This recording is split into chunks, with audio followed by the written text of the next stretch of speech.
గౌరవ సర్పంచ్ గారు అంబల లక్ష్మి గారి ఆధ్వర్యంలో సుమారు 100 కుటుంబాలు తెలుగుదేశం పార్టీలో చేరినందుకు వాళ్ళందరికీ కూడా అభినందనలు, వాళ్ళందరికీ కూడా మనస్ఫూర్తిగా ఆహ్వానిస్తున్నాను. దీనికి అంతటికీ కారణం ఈ జగన్మోహన్ రెడ్డి పరిపాలన మీద విసుగు చెంది, జగన్మోహన్ రెడ్డి అవినీతి మీద విసుగు చెంది, ఇక్కడ స్థానిక శాసనసభ్యుడు ఈ డమాబుస్సులు సీతారాం చర్యలపైన విసుగు చెంది, తమ్మినేని సీతారాం అవినీతిపైన విసుగు చెంది, కనీసం ఈ నియోజకవర్గంలో ఒక తట్టడి మట్టేసి ఒక రోడ్డు కూడా కొత్త శాంక్షన్ కూడా చేయించలేని అసమర్థుడు అవినీతి పడినటువంటి సీతారాం చర్యలకు విసుగు చెంది ఈరోజు తెలుగుదేశం పార్టీలో చేరిన ప్రతి ఒక్క కుటుంబ సభ్యుడికి కూడా వాళ్ళందరికీ మనస్ఫూర్తిగా ధన్యవాదాలు, అభినందనలు తెలియజేసుకుంటూ ఈరోజు బస్సు యాత్ర అని చెప్పి ఒక తుస్సి యాత్ర నిర్వహిస్తున్నారు.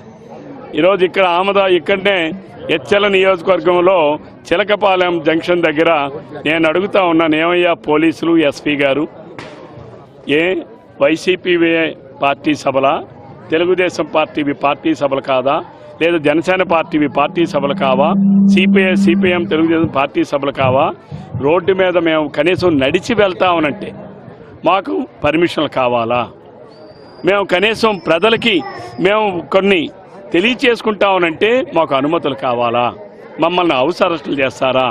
ఈరోజు బహిరంగంగా రోడ్డు మీద, స్టేట్ హైవే రోడ్డు మీద తెల్లవారు నుంచి ఈవినింగ్ సాయంకాలం వరకు రోడ్డును నిర్బంధించి రోడ్డు మీద అడ్డంగా పెట్టడానికి మీకు ఎవడిచ్చారు? అంటే పోలీస్ యంత్రాంగానికి ఒక రూల్ ఆఫ్ రైట్ లేదా? మీకు ఒక పద్ధతి లేదా? అంటే మీకు నచ్చినట్టుగా మీరు ప్రవర్తిస్తారా? ఇదేనా పద్ధతి? నేను ఎస్పీ గారు డిమాండ్ చేస్తున్నాను, రేపు తెలుగుదేశం పార్టీ కూడా నడి రోడ్డు మీద పెడతాం.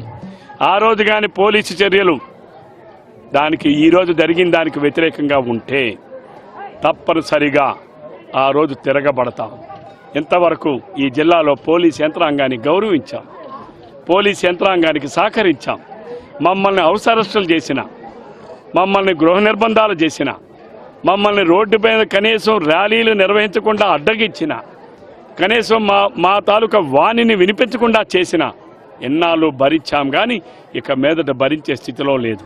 ఈరోజు అక్కడ హెచ్చరిలో చూసా, అర్ధరాత్రి ఊరు బయట ఉన్నటువంటి నక్కలు 4 చేరి కోతలు కూసినట్టుగా, నక్కలు 4 చేరి కోతలు కూస్తున్నట్టుగా అక్కడికి చేరి ఈ తమ్మినేని సీతారాం లాంటి ఒక డమాబుస్లోడు, ఇదొక నక్క కోత, అలాగే అక్కడ ఉన్నటువంటి ధర్మాన ప్రసాదు, ఆయన ఒక మంత్రి, ఈ నక్క కోతలు వీళ్ళందరూ నక్కల్లా కోతలు కూస్తూ ఉంటే ప్రజలు ఏమనుకుంటున్నారంటే అర్ధరాత్రి పూట కానీ నక్కలు కూస్తే మా నిద్రని భంగం చేస్తున్నాయని చెప్పి ఎలాగైతే భావిస్తున్నారో ఈరోజు ఇక్కడ నియోజకవర్గంలో ప్రజలు ఈ కోతలు వినేటటువంటి పరిస్థితుల్లో లేరు. ఇవి బస్సు యాత్రలు కాదు, తుస్సి యాత్రలు. బీసీలకు సంబంధించిన బీసీ సప్లాన్ని రద్దు చేసి, బీసీలకు సంబంధించి 30 పథకాలని రద్దు చేసి, బీసీలని 28 మందిని హత్య చేయించి, బీసీలని 8,000 మంది పైన దౌర్జన్యాలు దమనకాండలు చేయించి, అలాగే బీసీలు వైస్ ఛాన్సలర్స్గా 12 యూనివర్సిటీలు ఉంటే 9 మంది రెడ్లు నియమించుకొని, 830 నామినేటెడ్ పోస్టుల్లో 730 రెడ్లు నియమించుకొని, ఈ ఆంధ్రప్రదేశ్ రాష్ట్రాన్ని 5 సామంత దేశాలుగా విడగొట్టి ఒక్కొక్క ప్రాంతానికి ఒక్కొక్క రెడ్డిని నియమించి ఆ రెడ్డి కాళ్ళు దగ్గర జపం చేస్తున్నటువంటి ఈ బూర్జువా బీసీలు, ధర్మాన ప్రసాద్, తమ్మినేని సీతారాం, బొత్స సత్యనారాయణ, అలాగే నయా బూర్జువా బీసీ, నేను ఫిషర్మెన్ అని చెప్పుకొని ఈరోజు నయా బూర్జువా సూది కొండ లాంటి కొండనే మింగేసినటువంటి నయా బూర్జువా బీసీ అయినటువంటి సీదిర అప్పలరాజు, వీళ్ళందరూ కూడా జగన్మోహన్ రెడ్డి కాళ్ళ దగ్గర బీసీల తాలూకా ఆత్మగౌరవాన్ని తాకట్టు పెట్టినటువంటి వాళ్ళు. మీరా బీసీల కోసం మాట్లాడేది? మీరా బీసీలు వెన్నెముక అని చెప్పి మాట్లాడేది? బీసీలు వెన్నెముకను విరిచి ఈరోజు కేవలం పేరుకి మాత్రమే మంత్రులు, కానీ సకల శాఖ మంత్రి సజ్జల రామకృష్ణారెడ్డి, ఉత్తరాంధ్రకి రెడ్డిలు వైవి సుబ్బారెడ్డి ఒక నియంత, ఆయన ఒక సామంతరాజు, ఆ సామంతరాజు కాలు దగ్గర కాలు పట్టుకుని పిసుకుతున్నటువంటి వ్యక్తులు వీళ్ళు.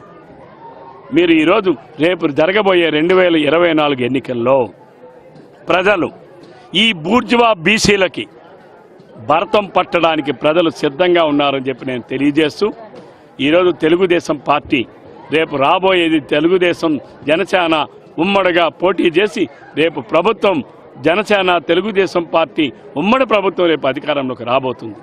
చంద్రబాబు నాయుడు గారు ఏవైతే పథకాలని ప్రవేశపెట్టామో, ఏదైతే పథకాలని మరి ప్రజలకు రేపు అందిస్తామని హామీ ఇస్తున్నామో వాటన్నిటినీ కూడా ఇంటింటికి వెళ్ళి బాండ్ ఇచ్చి వాళ్ళ పేర్లన్నీ నమోదు చేసి రేపు చంద్రబాబు నాయుడు గారు, లోకేష్, పవన్ కళ్యాణ్ గారు నాయకత్వంలో ఏర్పడేటటువంటి ప్రభుత్వం ఇప్పుడు ఈరోజు ఇచ్చినటువంటి హామీల్ని తూచా తప్పకుండా అమలు చేస్తామని ఒక గ్యారంటీ ఇచ్చి ఈరోజు ప్రతి ఇంటిని కూడా తలుపు తడతాం, ప్రతి ఒక్కరికి కూడా తెలియజేస్తాం. ఈ జగన్మోహన్ రెడ్డి లాంటి ఒక అరాచకవాది, ఒక తోడేళ్ళు లాంటి జగన్మోహన్ రెడ్డి, ఒక ఫ్యాక్షన్ చేయిస్తున్నటువంటి ఒక జగన్మోహన్ రెడ్డి, అవినీతి అరాచకాలు చేయిస్తున్నటువంటి ఒక జగన్ రెడ్డి ఈరోజు ఈ రాష్ట్రంలో మన గంజాయిని బానిసలుగా యువతను చేస్తున్నటువంటి ఈ జగన్ రెడ్డి అంతమొందించడానికి రేపు తెలుగుదేశం జనసేన కలిసి పోటీ చేస్తాం, అధికారంలోకి వస్తాం, ఇచ్చినటువంటి మేనిఫెస్టోని అమలు చేస్తామని చెప్పి మరొకసారి తెలియజేస్తా ఉన్నాం. Thank you.